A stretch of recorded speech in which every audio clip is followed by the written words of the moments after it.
Hello, ఎలా ఉన్నారు? నేనైతే బాగున్నాను. ఇవాళ మన రెసిపీ రాగి బూరెలు. చాలా హెల్దీ కదా, రాగి పిండితో చేసిన ఏ ఐటెం అయినా చాలా మంచిది బోన్స్కి. సో మనం ఫస్ట్ ఒక కప్పు రాగి పిండి తీసుకోవాలి. సో అదే కప్పుతో గోధుమ పిండి కూడా తీసుకోవాలి. అండ్ ఇందులోనే ఒక 2 స్పూన్స్ నువ్వులు తీసుకున్నా. కావాలంటే ఎండు కొబ్బరి కూడా మీరు వేసుకోవచ్చు, అది ఆప్షనల్, మీ ఇష్టం బట్టి ఉంటుంది.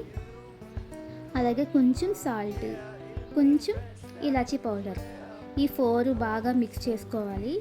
గోధుమ పిండి, రాగి పిండి, నువ్వులు, కొంచెం సాల్ట్, కొంచెం ఇలాచీ పౌడర్, ఇవన్నీ బాగా వేసుకొని మిక్స్ చేసుకొని పక్కన పెట్టుకోవాలి. ఇవన్నీ కూడా హెల్త్కి చాలా మంచిది కదా, మనం చక్కగా పెట్టుకోవచ్చు. పిల్లలకి, పెద్దలకి, ఎవరికైనా సరే మనం ఎప్పుడు కావాలంటే అప్పుడు చేసుకొని పెట్టుకోవచ్చు. అండ్ ఈలోపు మనం ఒక గిన్నె తీసుకొని అందులో కొంచెం వాటర్ వేసుకొని సేమ్ ఏ కప్పుతో అయితే మనం తీసుకున్నామో అదే కప్పుతో బెల్లం తీసుకోవాలి. స్వీట్ ఎక్కువ కావాలి అనుకుంటే కొంచెం ఎక్కువ యాడ్ చేసుకోవచ్చు, లేదంటే కొంచెం తగ్గించుకోవచ్చు. కరెక్ట్ క్వాంటిటీ అయితే ఏ కప్తో తీసుకున్నామో అదే కప్తో తీసుకుంటే సరిపోతుంది. ఇది జస్ట్ మెల్ట్ అయితే సరిపోతుంది, పాకం నుంచి రావాల్సిన పని లేదు. చాలా తక్కువ టైంలోనే అయిపోతుందండి. ఈ బెల్లం సిరప్ అంతా ఇందులో వేసుకొని మిక్స్ చేసుకోవాలి. ఒక్కసారి వేసుకోకుండా కొంచెం కొంచెం వేసుకుంటూ కలుపుకోవాలి. బెల్లం కూడా యూజ్ చేస్తున్నాం కాబట్టి షుగర్ పేషెంట్స్ కూడా తినచ్చు.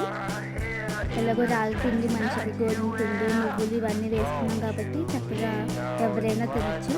ఎప్పుడు కావాలంటే అప్పుడు చేసుకోవచ్చు. ఈ విధంగా కలుపుకోవాలండి, మరీ గట్టిగా కలుపుకోకూడదు, ఎందుకంటే బూరెలు అనేవి గట్టిగా వచ్చేస్తాయి. కొంచెం లూజ్గానే కలుపుకోవాలి పిండి. ఈ విధంగా మిక్స్ చేసుకోవాలి. మనం మరీ ఎక్కువ ప్రెస్ చేస్తే అది గట్టిగా అయిపోతుంది. ఈ విధంగా కలుపుకొని ఒక 5 నిమిషాలు పక్కన పెట్టుకోవాలి. ఈలోపు మనం స్టవ్ ఆన్ చేసుకొని ప్యాన్ పెట్టుకొని ఆయిల్ వేసుకొని మరిగించుకోవాలి. ఆయిల్ బాగా హీట్ ఎక్కిన తర్వాత ఈ బూరెలు అనేవి వేసుకోవాలి.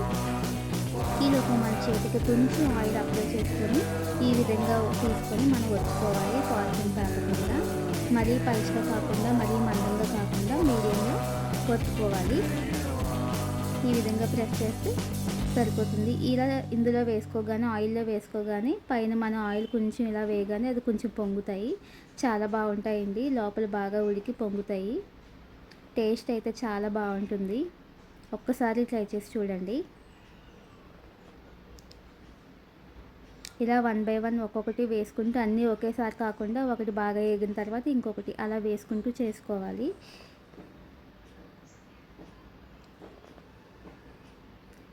మన రాగి బూరెలు అయితే రెడీ అయిపోయాయి. రాగి పిండి వల్ల కలర్ ఇలా వస్తుందండి. లోపల అయితే చూసారు కదా, చాలా బాగా ఉడికాయి, చాలా బాగా పొంగాయి కూడా, చాలా బాగుంటుంది టేస్ట్. Thank you.